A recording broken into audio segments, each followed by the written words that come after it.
What's good, y'all? I'm Monet, and I always got something to say. Today, I have a very, very, very special guest here to help me ask some questions. Brooklyn. Hi, guys. It's the Queen. And Brooklyn got something to say. Brooklyn, what you got to say to the folks? How was your day? Good. Tell them a little bit about yourself. See me, I'm her younger sister. I like being her younger sister because I'm always with her every single weekend. And if you know something about me, it's that I like to cook and I like to do nails. She likes to cook. She likes to do nails. What grade are you in? 6th grade. Okay, and can you tell us a little bit about like how different it looks like? Because you've been on campus with me a little bit now, and we have Josiah here, y'all. We're not gonna forget. We have one of the biggest Eagles there is to ever be. Mr. Josiah is here with us today. He's tuning in via Bluetooth because we will virtual and bougie with it. All right. But Brooklyn, tell us a little bit about like the difference in how it looks being in the hallways and then imagining seeing people like walking from class to class, but actually outside from building to building. Yeah, I went into the senior building, and it's more different than the freshman building. The senior building is more like old. What do you mean the senior building? Like what building are we talking about? The older building I showed you? Yeah.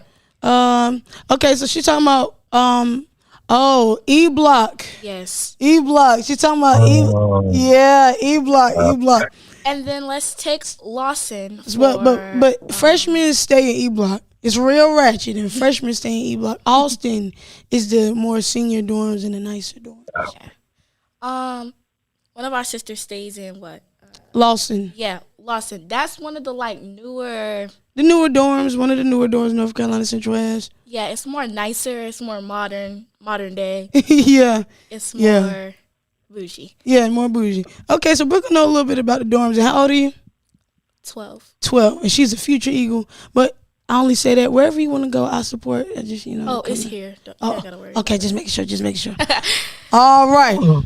Now we're going to introduce the biggest of the biggest. Mr. Josiah, how are you doing today? I'm doing wonderful. I'm doing swell, man. Can't complain. That's what's up, man.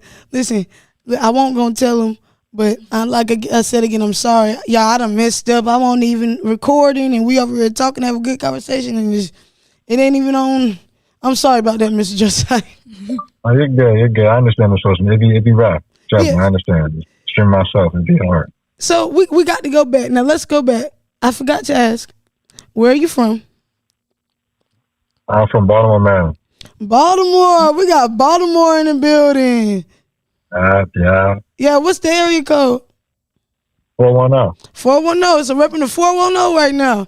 Okay. So tell us a little bit about like being from Baltimore and kind of like how you grew up and how that shaped you. I definitely say it came with a lot of perseverance. A lot about having a family in a village, being raised by my mother, my father, my grandmother, my great grandmothers. Just had a lot of family impact upon me, and just having everybody, pushing me and motivating me to go to college, go to school, just chase my dreams and my aspirations. I love the fact that you said that you were raised by a village, because that's exactly how we were raised, in my opinion. Like, not only did we have our great grandmother, but we had our great great grandmother in the house. So that's wonderful. Yeah, and so I've like my godparents, my cousins, like we were raised in a village, and it took a village for 3 girls. It took a village, so I can definitely not compare, but like what's the word? What is the word? Relate. Yes, thank you for giving me vocab. Sometimes it's slow. I can relate to you in that way. So now that we're diving into being raised by a village, because we have a lot of Eagles, or a lot of people in general, that are either raised in single family households, raised by their mother and their father, but don't have outside family. Maybe their grandparents died when they were younger. So like, can you talk about the difference between being raised in a village versus like having a friend or having a family member that had a different upbringing than you? I'd say definitely our support group back at home would be a big difference. I have some friends on campus that were raised majority by a single family home, and with them, they didn't have as much support besides like us on campus, who was really making sure they were good, checking up on them. Wasn't really many people from back home calling in. But with me, family was always calling. Sometimes I didn't pick up, which was on my behalf. Yeah. But they were always calling me, checking to make sure I'm good, making sure they came to visit me anytime they could. Anytime they were passing by, they came to say hey. So I always had some type of support back at home. Always knew that if I wanted to go home, it was never a problem. Always got a good meal when it came down to it, of course. Yeah. Listen, that's the number one thing about back home, and I think Brooklyn can agree, the home cooked meals. I couldn't okay, so my freshman year, like, I'm eating out every day. And so getting to go back home, I'm from Sanford, North Carolina, so it's like an hour and some change away from Durham. If you take the back road, you take the toll road, probably like 50 minutes. But I go back for a home cooked meal. Like, that's the biggest thing. But going back to you saying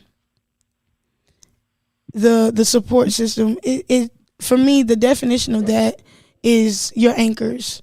Like, your family is your anchors in life when it comes to, like, just your spiritual anchors, like, help realign you whenever you've fallen off, or help keep you in check, or just be that support and be that love and that backbone for you. That's what I call your anchors.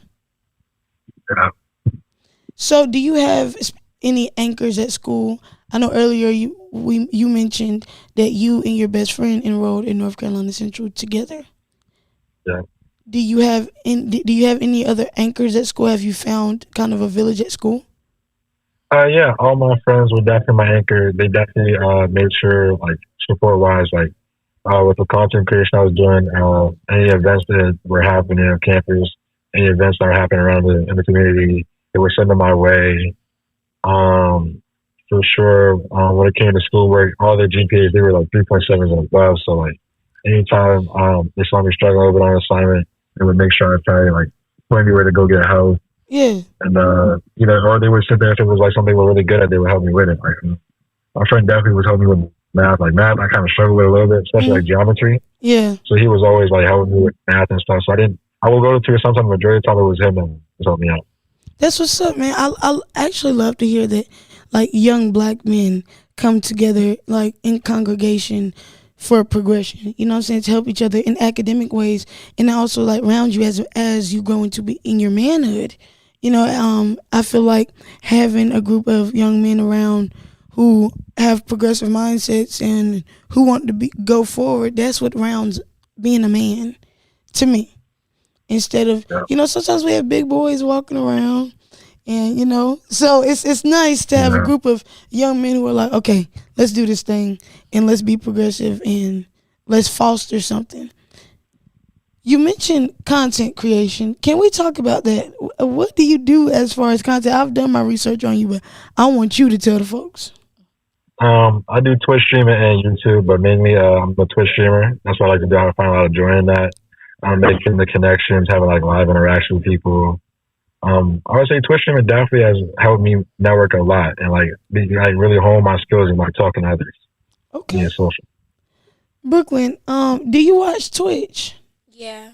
So how does, because he said he does Twitch streaming, so how has, like, the Twitch impacted your generation? Like, what are you guys really into it, or is it more TikTok than Twitch, or, like, what is Twitch for you guys? Okay, so basically, let's take Rakai, like, for example. He just does entertainment. He doesn't do things, like, in real life. See, like, it's just like he's aura farming. What is it? Aura farming is where you do something and you get aura for it. Oh, aura farming. Have you heard of this term? Yeah, I heard this term a lot. Yeah. Okay. This is new for me. And he does crazy things online, and it gets clipped and it gets put on TikTok, Instagram, Facebook, all types of stuff. It gets clipped and it gets put on there. Okay, so that's the aura farm.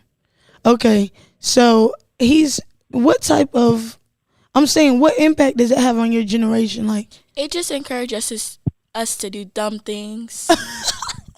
At least she's honest. See, me, I wouldn't do things like that. But you have other kids outside of me that don't know any better and will do things like that. Like, he pours water on people when they're sleeping. That could cause them to go into a stroke while they're sleeping. I ain't gonna lie, though. I did that to you. Like, I remember doing that to you. I literally have a video in my old iCloud. She was like, 8 or something like that. I was in high school and she was asleep peacefully. And I just, and she was mad, bro. Like, she was mad. You don't think a kid get that mad, but she was mad. So I think you're projecting. You just look like people pouring water on you. Okay, so you think Twitch is kind of like sometimes it could be educational and sometimes it could be stupid. Okay. All right, so sometimes a distraction, sometimes you can learn from it. So do you do entertainment purposes or what type of Twitch? I tend to do it all. I try to do it all. I don't like to put myself in a box per se. Like, of course, I have my own niche that I really do, which is like more of like the gaming side. So I'll talk about games, do gameplay, stuff like that. Okay. So I try to do it all. So recently I've been more like the music industry and showing people like what it's like to be behind the scenes of the music industry, what it takes to be an artist, what a drive looks like, what the hustle, what the work looks like behind scenes.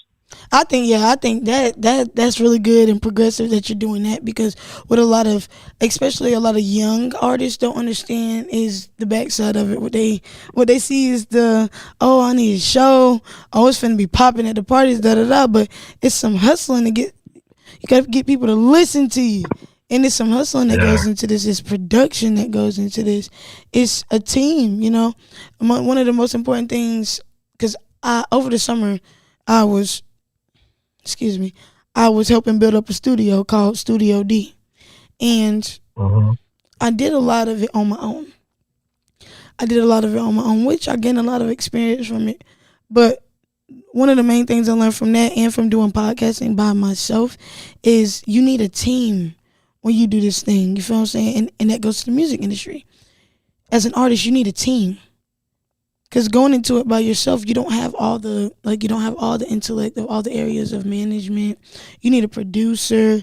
Like, maybe you don't know how to make beats or something like that. Like, it's more than just rapping. You need a mix. You need to master it.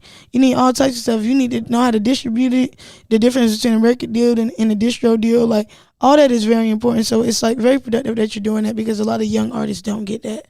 They just want to put it out on Apple Music and think putting it out on Apple Music is making it.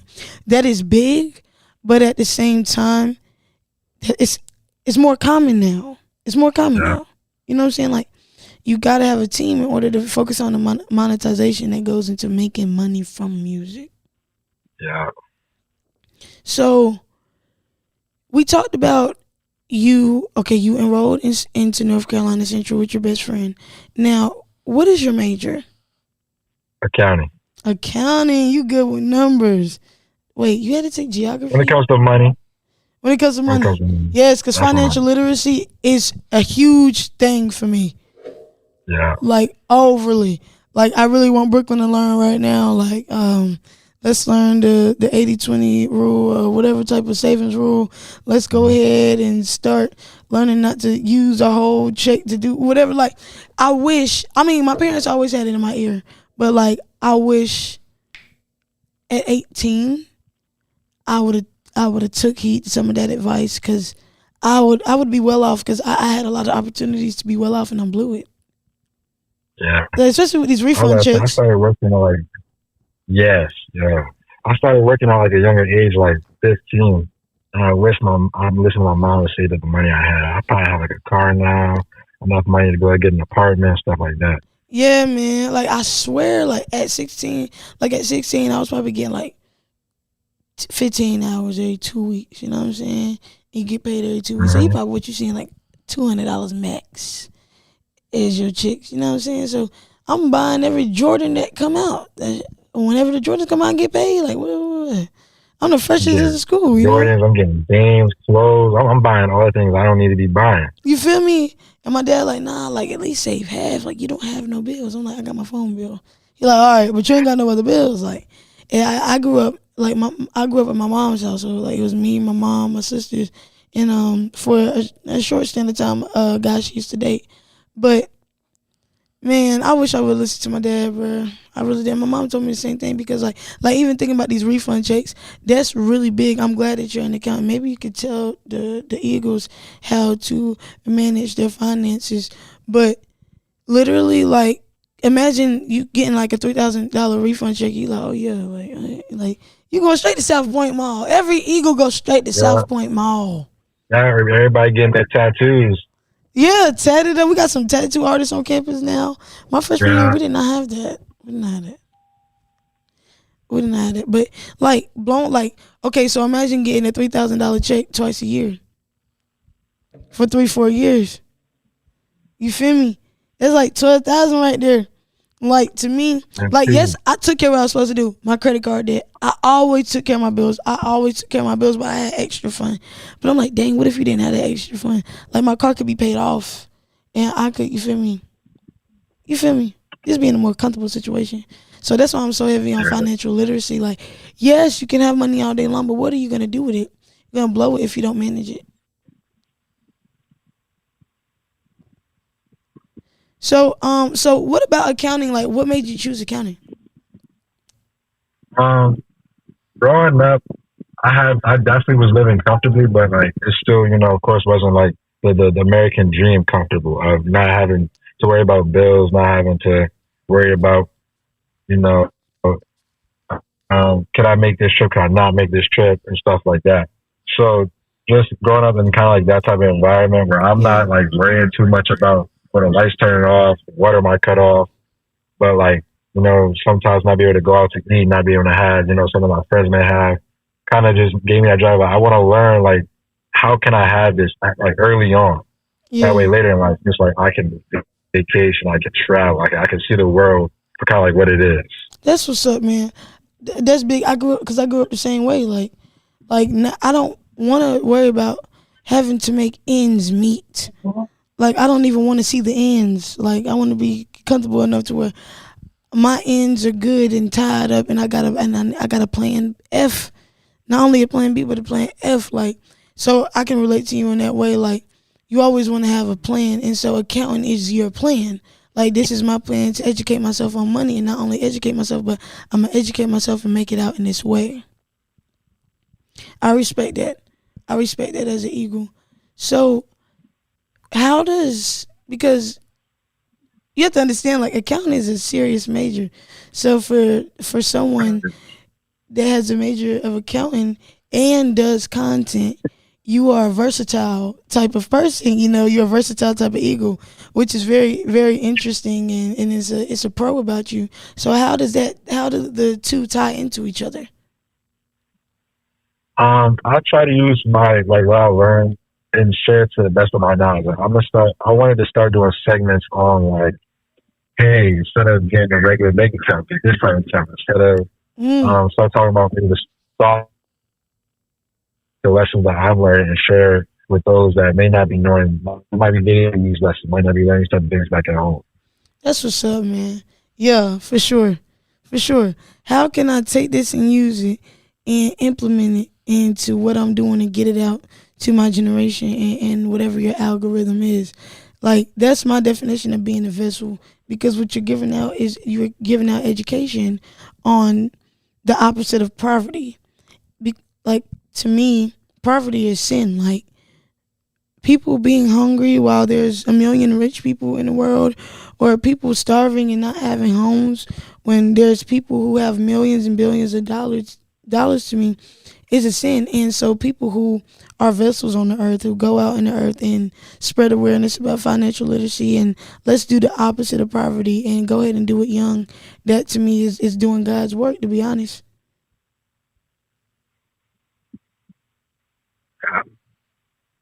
I try. I definitely try. So what is, if you don't mind me asking, if we can dive into being transparent, if you do have a relationship with God, where do you stand with him right now? Like, what season does he have you in, and how is that shaping your plans of what you wanted versus kind of what he wants you to do?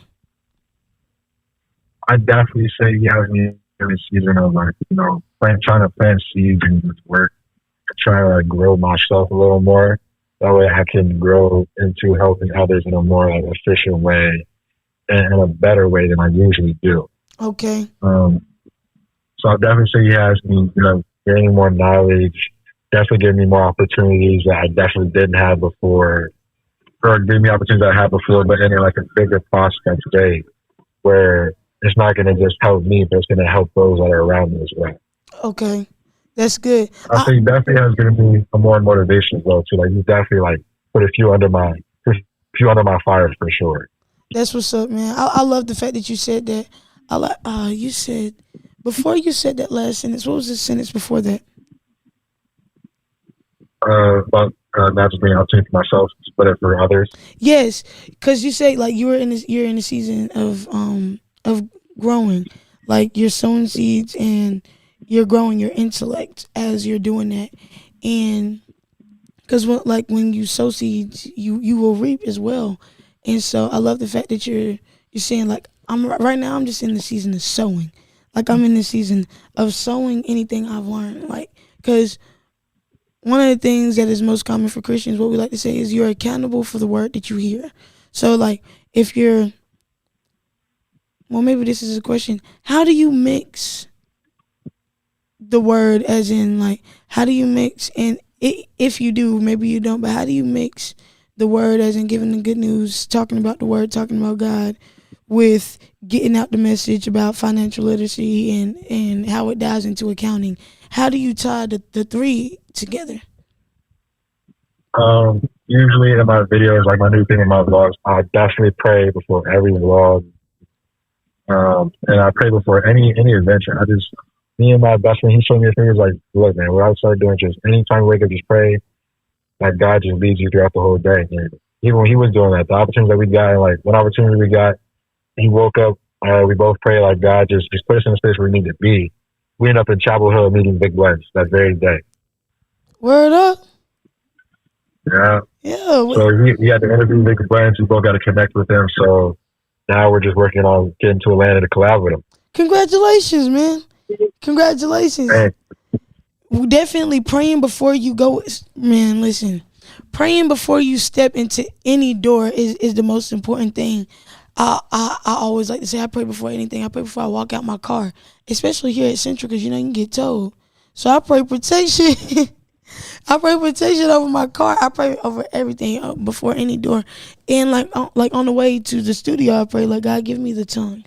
Even if I have a certain direction, like we're supposed to be talking about like your career path and your direction as eagle, but it's okay. Like however it flow, and my intention is to make it flow and to because God got to get the glory out of this.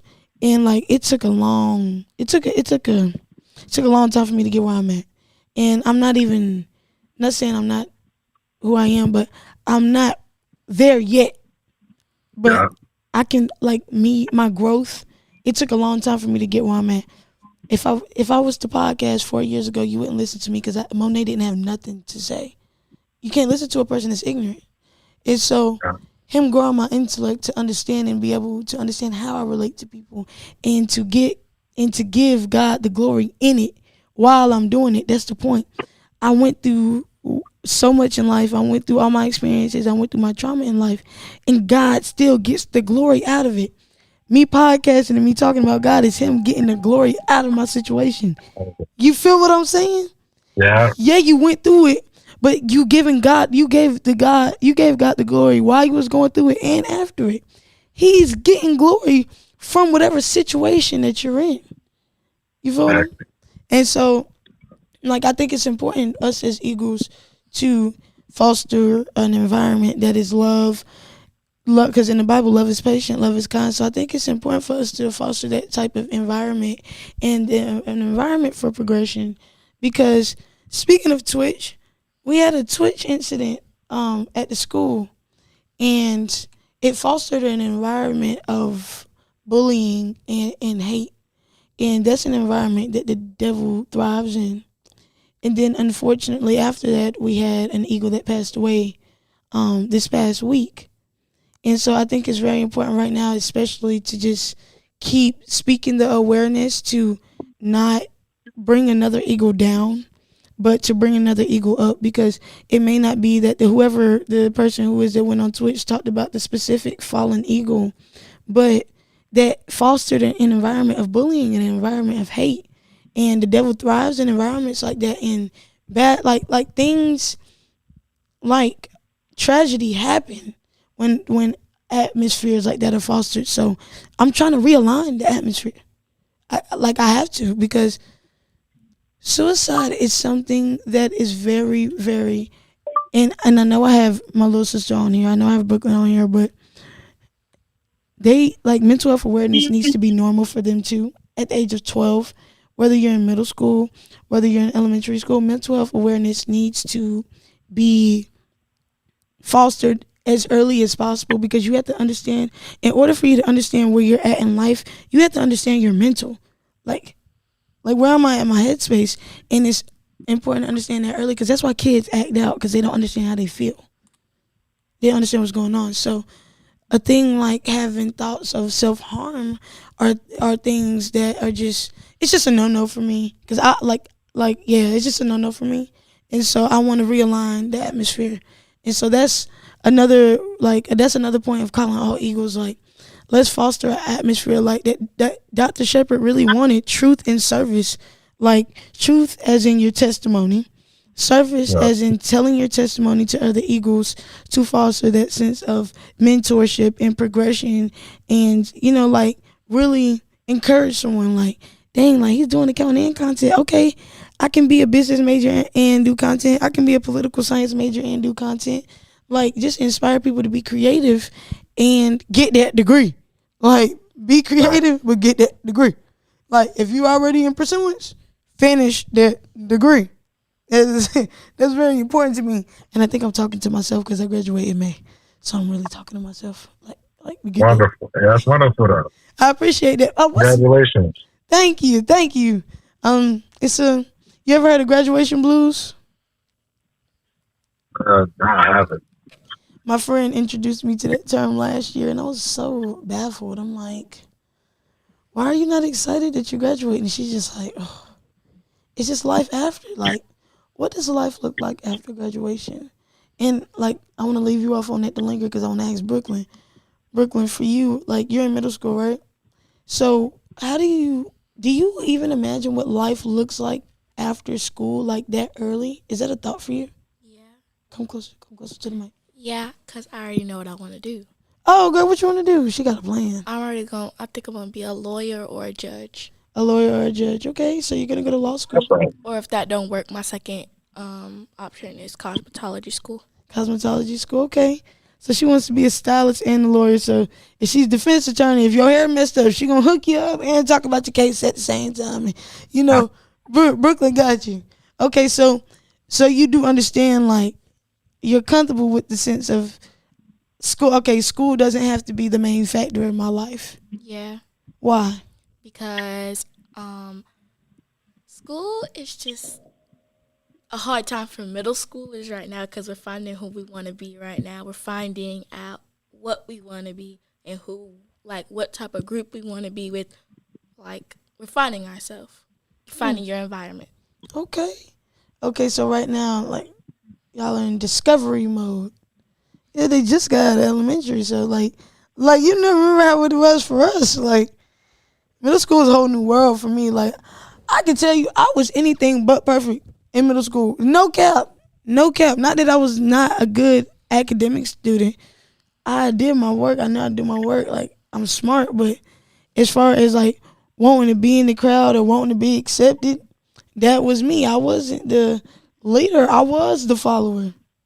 In middle school, I was the one over here trying to cuss, don't even know how to cuss, putting the M's where the F's is supposed to be, all types. Like, that was me. Or fighting on the bus, like, things like that. Oh, yeah, sister, yeah, I did that. Yeah, I did that. That's why when I tell you stop tweaking or whatever, it's because I went from that to learn how to be content, learn how to be, you know what I'm saying? Like, I love to tell people the nasty parts about what I used to be. Because they'll be like, what? You so nice. You so respectful. Yeah, like, that's a compliment. Like, oh, you so soft-spoken. Girl, I was hell at one point in time. Like, you know what I'm saying?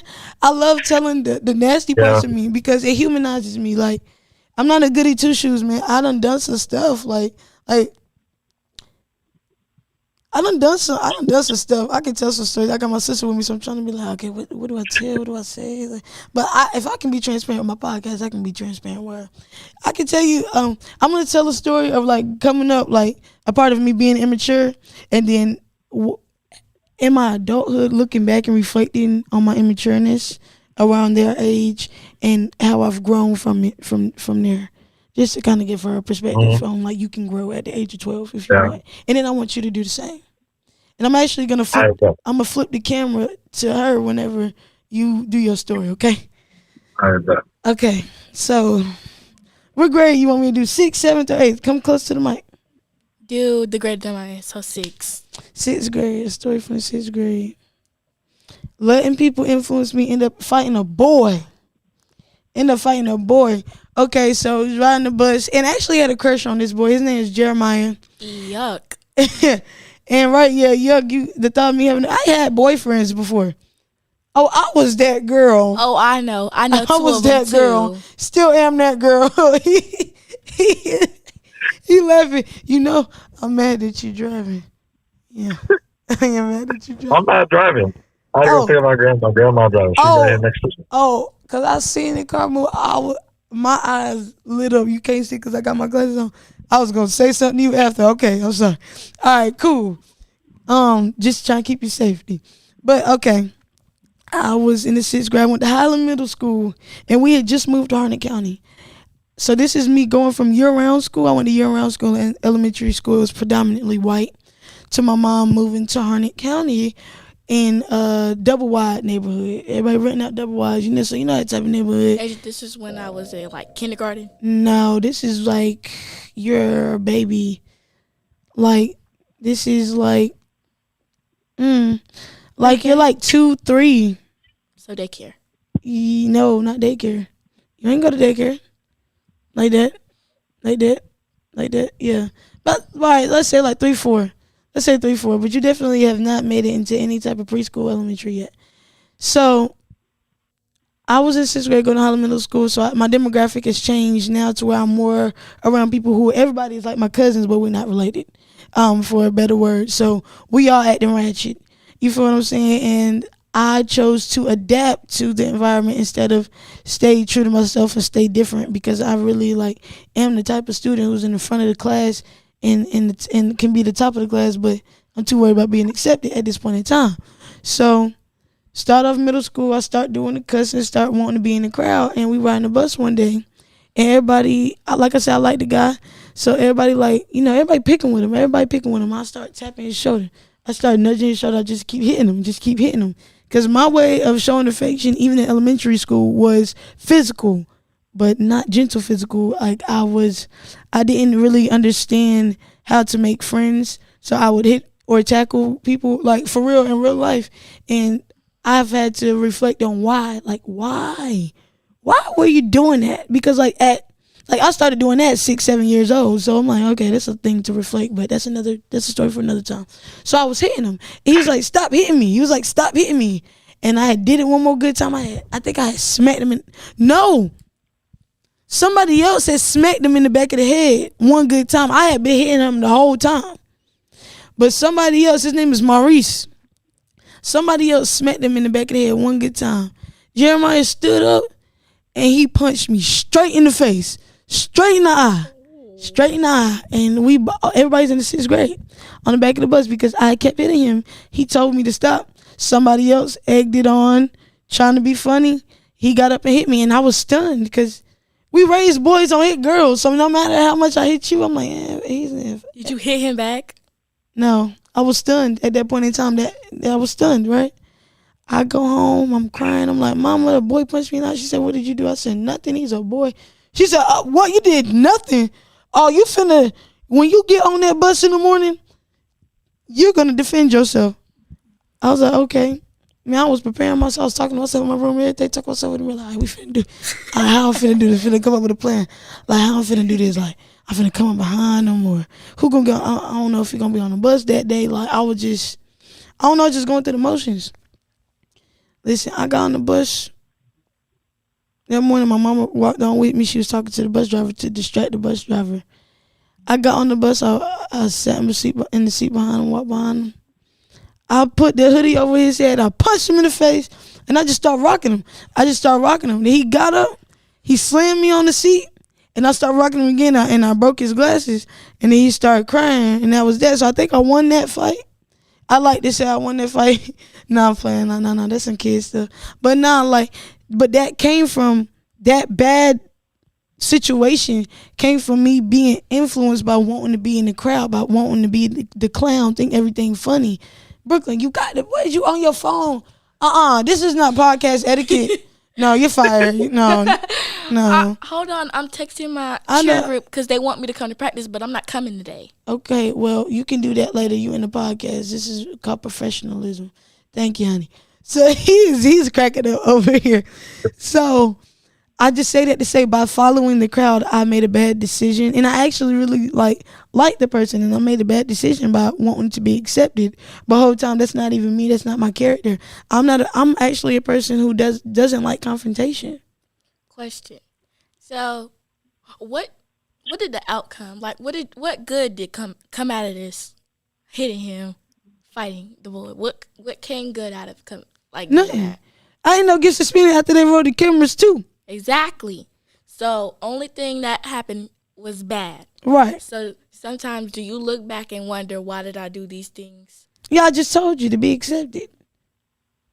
I look back, but what's ironic now is like I'm a leader now. I'm a solid, like I'm a person who like to be by myself. I don't like to be in groups. I don't even like group photos. Not that unless it's family. But if it's like, nah, if it ain't family, I'm probably not want to do it. Or like if I'm not doing something for Central, if I'm doing it for Central, everybody, I love Eagles. We can all fly our feathers. Yeah, but other than that, like we out in the club, you want to take group? No, I don't want to take no group picture. I just don't like it. So it's ironic, and this is how I've grown now. I was 12 back then. 10 years later, I'm 22. So 12 wanting to be a follower. Now 12 wanting to be a follower. Right at 22, I'm a leader and not looking down on nobody or anything like that. But the people I wanted to follow behind are still immature and are still in the places that we lived when we were 12. And I'm not looking down on anybody. I'm just saying, when you're stagnant in the group, when you're stagnant and wanting to be accepted, when you're stagnant in the image, you're stagnant for real. You know what I'm saying? When you are a person who is a progressive person at heart, the devil gonna send some obstacles your way very early at an early age. You get tests and trials all throughout life. Trust and believe me. And so now I know that, okay, having the issue of identifying who I am for myself and the issue of self-love, I haven't had self-esteem. I didn't have self-esteem until I was 21. So that's another thing. You said, why did I do it? Why did I punch him to be accepted? I didn't love myself. So entertaining other people, that was enough for me. And, being accepted by other people, that was love for me, right? But at 21, understanding and grasping the concept of God loves me unconditionally, there's no way I can't love myself unconditionally. Like, that's what I grasped. So that's why I changed. That's how I changed. Like, I couldn't have changed without God. I had to be brought down to my knees first and foremost. He had to show me who he was overly. And then I got to grasp the concepts of love and how he loves me. Then I understand how to love myself. So I know I don't want to be accepted by the world. So then we go, getting to be mature a little bit. So let's talk about mature words. So what I was doing back then, in adulthood, it's called being accepted by the world. You want the world to accept you and congratulate you. And like you're doing content, you want the world to like it. You know what I mean? But being a leader, whoever gets the word, gets the word. I did what God asked me to do. It is what it is. That's my life. I don't want to be accepted. I don't care. Jesus accepts me. Y'all can accept me when it comes to the opens the gates of heaven. I love you, Brooklyn, but you cannot tell me to come on because we two different folks. So you following behind your friends or him following behind his friends, me following behind some friends, a professor following behind another professor, they can't help you come judgment day. You can make decisions with people all day long. Come judgment day, it's about your decisions, what you did. Feel me? So that's how I've matured from punching people for no reason. So I'm about to flip the camera, and he's going to tell you I should have went first, man. This was more solid than me. Nah, man. I didn't do too much as a kid. I've gotten like one fight in my life. Man. So that was because he tried me. He was playing with me. Oh, so you a little bit more demure than me. Let me see you get away about him. Yeah. Honestly, my crazy story was like elementary school, really. And I will say, like, early on in life, I didn't have a problem with, I was cool with everybody. Like, I never really had problems with people because I just was like such like a laid back, always happy-go-lucky type kid. So like my problems with people never really like occurred. I wouldn't really say I follow the crowd. Yeah, like I was cool with all types of like, even like back in my elementary school, everybody had like a group. Everybody was clicked up. So like, it was the athletes with the athletes, the nerds with the nerds, cheerleaders with cheerleaders. I made sure I was cool with everybody because I was like, yo, I don't want nobody to be alone. I just didn't like seeing people alone. So if somebody was sitting by themselves, I went to do it out of my way to sit with them because it was like, yo, why we in a big school with like a bunch of people? Why are you by yourself? Why are you not talking to nobody? So I just made sure I went on my way to do that. And then on top of my mom was like super paranoid of like school shootings. So she was telling me like, look, make sure you're cool to everybody because something happens, you're at least likely to get hurt. So That's I always had it in the back of my mind too. What? How was it? Like, everybody got their own clique. See, me, I don't care for some people, but I still have respect for them. And out of respect, I stay in my lane. Facts, though. Facts. But let him get back to the story. Story would probably be with my cousin because I went to school with I've always went to school with family. Like every single other, I've always went to school with family. Even in Central, I found out I had a cousin there. Didn't even know that until I got there. So my crazy story with my cousin, and like she had this situation with a boy, and I ain't really gonna put her out there like that. But she had a situation with a boy, and instead of being like a good like big cousin who actually like made sure she was cool in the school and made all her friends, I started crying on her. I'm not gonna lie, and because I'm her cousin and like I know her more personally, she of course snitched on me. So I'm like, yo, how everybody else not gonna be in trouble, but I am. Right. And not thinking from like a family standpoint, like we're family. Like I got right with you no matter what, wrong or right. Even if you're wrong, stand with you there in public, but then behind closed doors, like yo, you low key was wrong. You might apologize with the group. Yeah. So I started clowning on her, and of course she told the teacher. So when the teacher called me out of class, I'm thinking like, yo, what did I do? So I see my cousin. I'm like, yo, I messed up.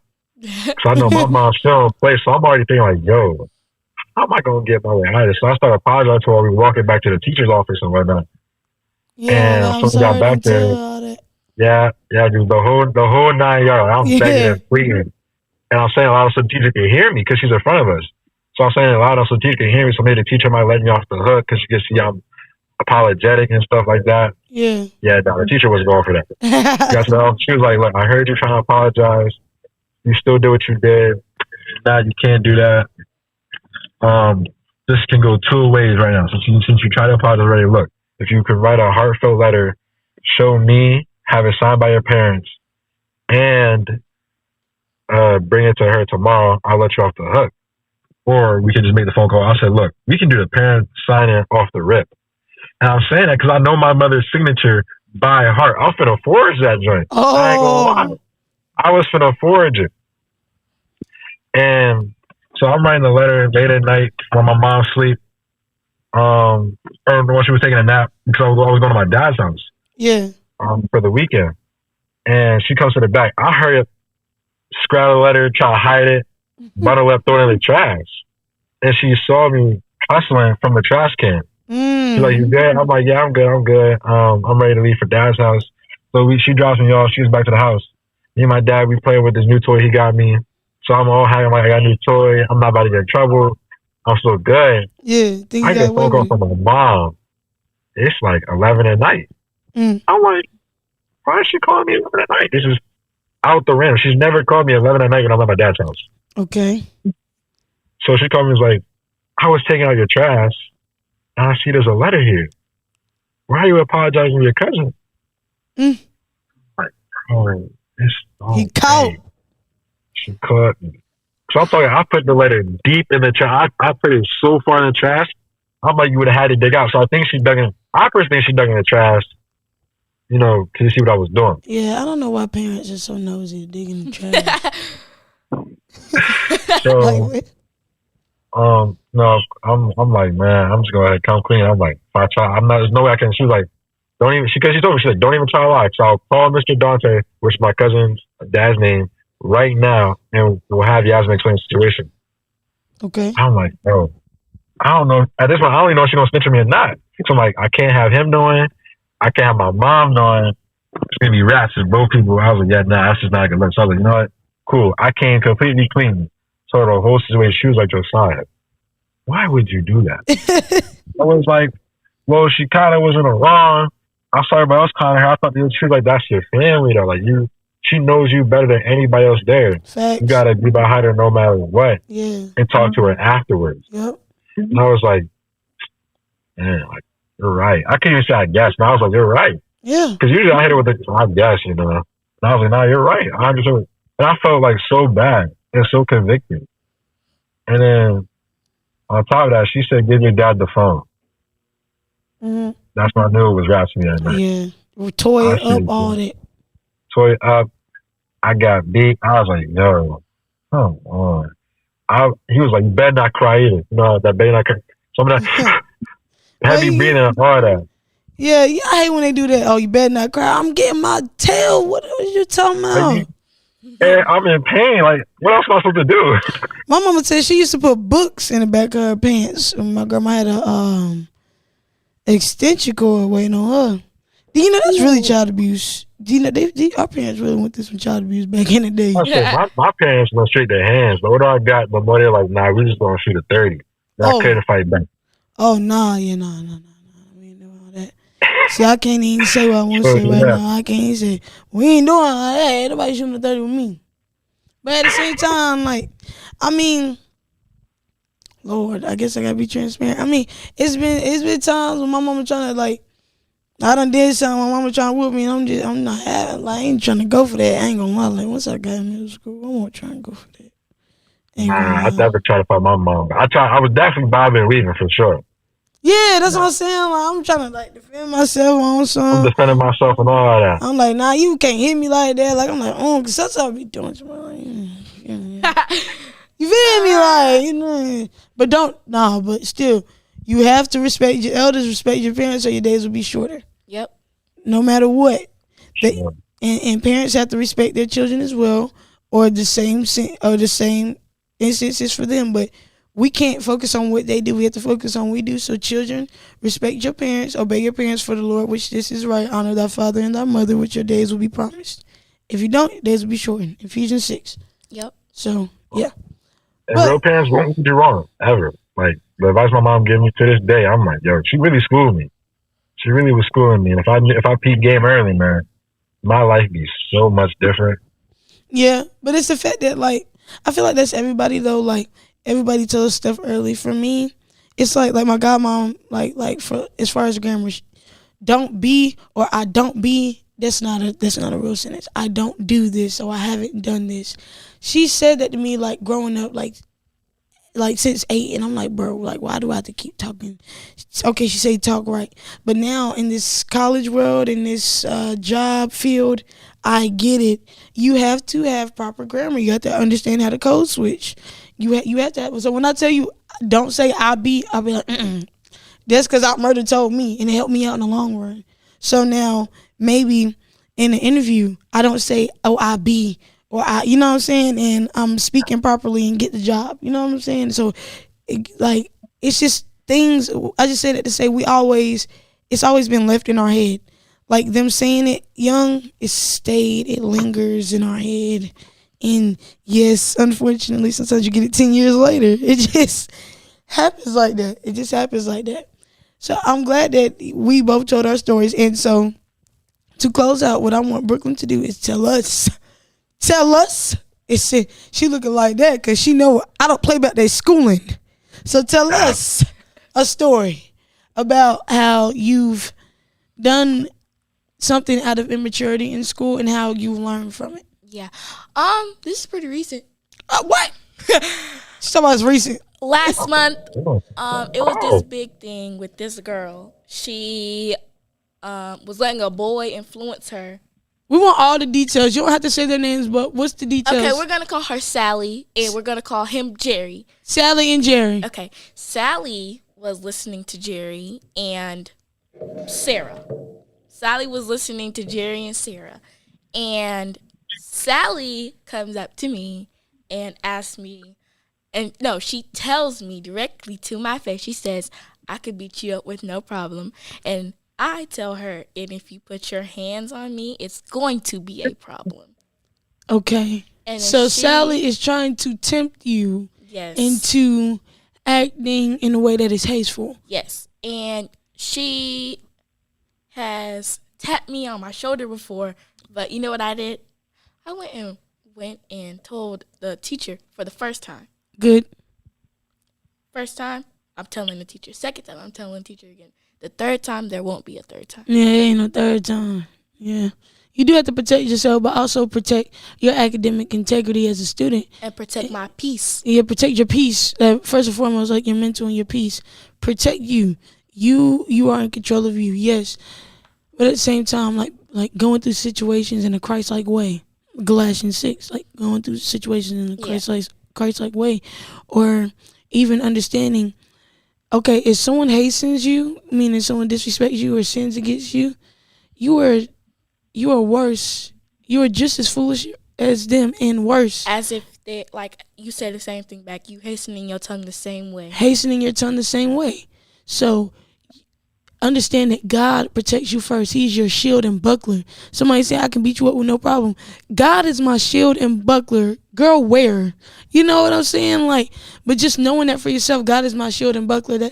That's how I want you to handle situations like that. And then there's more to the story. Okay, let me let you finish your story because I was talking too much. Sorry. Yes.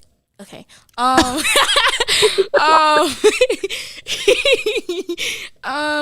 And she was like calling me fat, calling me ugly, talking about my clothes, talking about my hair, and I was saying the same things back. Yes, I did. So you hastened your tongue? Yes, I did, because she was making me mad. I was getting irritated, and it was happening every day. Yes, because she's body shaming and bullying. And it happened to a point where they had to switch one of my electives from with her because it kept happening, and I kept telling on her, and it was like, and from the stuff that had happened. Watch the mic. It's okay. Last semester, they didn't believe me.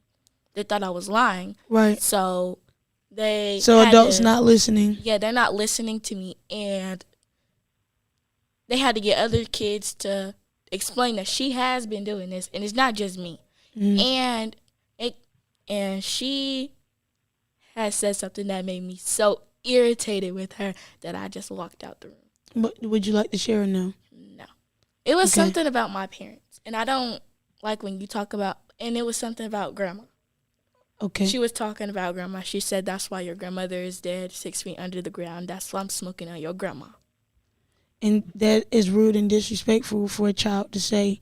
And, for me, first and foremost, I'm sorry that you go through things like adults not listening to your voice. What's most important is your voice. And so right now, what I want to exemplify and give you the platform to do is use your voice in any way you want to. In any way you want to. Children have a voice too. Kids have feelings. These are what I like to call tiny adults. Kids have feelings. I remember being your age and my voice was suppressed as if what I didn't feel mattered. What you feel really matters in real life, in real time. It matters to me, and most importantly, it matters to God. What happens to children who have their voices suppressed is that they forget that God cares for me, because they start to feel like no adult even cares about my situation. They say go talk to the adults, but not even the adults care. How are they supposed to think God cares? So understanding God cares for you in every situation you go through. When your feelings are hurt, his feelings get hurt too. It was never his intention for you to go through any traumatic events, any bullying, nothing like that. You're made beautifully in his light, so any body shaming is just not true. It's someone who has a spirit of destruction on them. That's unfortunately. And what I think God is doing is he's like making me go through the fight so I could get ready for the war when I grow up. Yeah, because you're going to go through tough situations growing up. And in a second, I want to dive into how you have constructed how you respond to situations from last month, like from that situation to now. But just in case you haven't that's why we're having this dialogue. But Like hold on. last week, Okay. this girl on my cheer team, she was hastening her tongue at me, and I'm way older than her. So you know what I did? I just sat there. What you mean way older? You're 12. How old is she? 9. 9, 10, 11, 12. 3 years. Okay. Way older than her. Okay. I just sat there and I was like, mm-hmm. Yes, because you're like at that point, you have to understand you're her elder in that sense. You're the older person on the team, so you're supposed to be the one who mentors. Those are the elders, and so an elder hastening and a person that's of youth is really hasteful. You know what I mean? Because you're there to direct and help them navigate the path in a Christ-like way. So if they're being hasteful, just turn the other cheek. Do what Jesus would do. Turn the other cheek. I'm glad that you did that. I'm proud of you. I'm happy that you went from responding in haste to just giving no response at all. What I want you to do moving forward is to immediately pray in those situations. Call on God. People are hastening you. Call on God. Give God the glory in those. Hey, I got to turn the camera back because he don't understand what I'm saying. She got to give God the glory in those situations. God is going to get the glory out of this. Like I was saying, I was going through so much in life, and I didn't have the intellect at that time, but the experiences I needed to learn from, I gained intellect from. So I went through trauma, but God got the glory out of this. And so the same for you. When you learn how to respond in a manner that is not hasteful, but that is Christ-like, you are the example for your generation to respond in a Christ-like way. At such a young age, understanding haste is a sin at such a young age.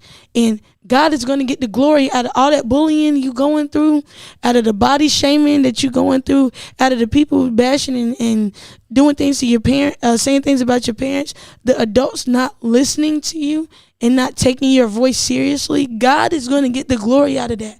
Because what you are supposed to do and what I want you to do in those situations is call on God in those situations. God, they're not listening to me. Will you listen to me? He don't have a choice, girl. He already listening. You're talking to him. So if the adult's not listening, call on God. And then call me after, because then I'll listen. But call on God. When they're bullying, God, she's saying I'm fat, but you said I'm beautiful. Call on God. Give God the glory in those situations. And what God did is made everybody perfect just the way he wanted them to make them. Perfectly made in his image. In his image. He made everybody as beautiful as he wanted them to be. Yes. So someone speaking against that is sinful. When God made man as in human, he said this is good. He made the heavens and the earth. He said this is good. I'm a foundational Christian. And so what I do is I go back to the foundations of God. And not only do I try to understand how God loves us, but I try to, when I'm gaining a relationship with him, I'm trying to understand him. Understand his process. Maybe God has feelings. Maybe God, I don't know. Maybe God gets shady. Maybe he has a sense of humor. Like understanding God in totality is the type of Christian that I am and that I'm showcasing. It's okay. You know what I'm saying? Like God gets the glory out of the situation. So someone going against what God said is good, as in calling you ugly and speaking haste on you, is a direct sin against them, but you directly sin against yourself when you hasten your tongue back. God gets the glory out of you not giving a hasteful response. He gets the glory out of that because that's what you're supposed to do. So now they have an example of, okay, let me hold my tongue. Now you're giving the person who's hastening you an example of love just by holding your tongue. Maybe they've always had an example of somebody biting back at them, but you're going to be the only example of, I ain't even going to bite back. Maybe that's going to make them shut up. Maybe make them shut up, you know? If you hold your tongue, somebody arguing, they can argue by themselves. So I want you to work on, I'm not saying it's always on Brooklyn, like, dang, they keep doing wrong to me. Why I got to fix it? Why you asking me to fix something? They keep doing this. She's bullying me. You telling me to keep fixing myself for her? I know that sounds tough. But fortunately, that's what God asks us to do. Because Jesus had to do it. Yeah, and I almost said something back, but I had to remember. I got saved. Got saved last week, right? Got saved last week. So just having that remembrance, Jesus died for my sins. Let me do the best I can not to. And when I do, let me do the best I can to construct my flaws. Let me do the best I can to, Jesus, help me fix it. I mean, So to close out, I think we've had a lot of good lesson points, and we've learned a lot. We've learned a lot from the youth. She's giving me some vocab. What is it? What did you call, Mister? What did they be doing? The content creators be doing? You got aura farming. Aura farming. She gave us vocab today. Aura farming. As a collective, all three of us. He needs to be on the camera. As a collective, all three of us have collectively came up with solutions. We talked about problems that we had and have come up with solutions to how we have constructed a flaw or constructed our morals, And so I think that Josiah is an amazing example as an Eagle. Not only is he an accounting major, he's good with the numbers, but he is using content to showcase what he is learning to his community because he's against poverty and he wants people to understand financial literacy. So he's a great advocate for financial literacy. He's a great advocate for Eagles. He's a great example of what it means to be a young black man in America. So Josiah, I just want to thank you and give you your flowers while you're here, man. Because they love to give us our flowers when we old. Sure. Do you have anything you want to say to our fellow Eagles? I like to say, hey man, perseverance, keep pushing, man. No matter what you're going through, somebody else is going through the same thing as you. There's a billion people on this earth. It's more than a billion people on earth. You're never going through something alone. You might not even know what somebody else is going through. Make some phone calls.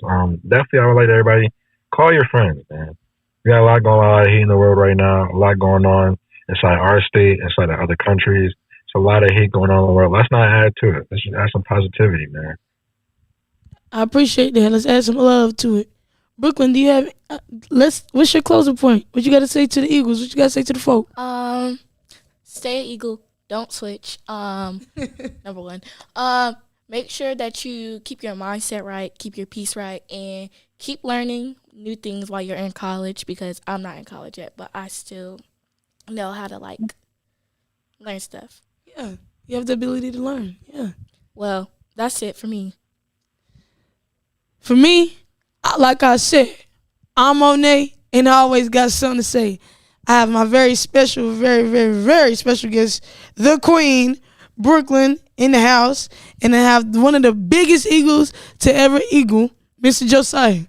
We out. Peace. How did you know? You did it at the same time.